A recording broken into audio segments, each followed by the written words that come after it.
Sobrang starstruck po ako sa kanya the first time mo yan. Kasi, di ba, 7 weeks eh. 7 weeks po na puro on screen lang. Kasi, ni Hibla ng Rock, hindi po kami nakikita talaga. Tapos wala siyang boses pa po. Wala po. Tapos yun nga po, nangyari na yung pandemic scene. First lead.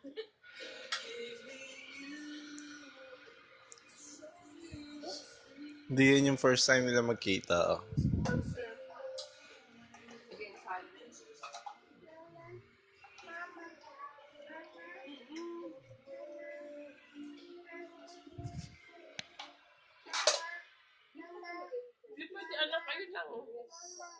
Liars, yun daw. Hindi yung simula. Hindi ba nakita na kayo na nakaano siya sa Cinderella?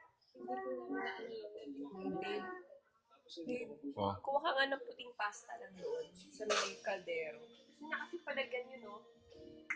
Eh, may sauce na ito, eh.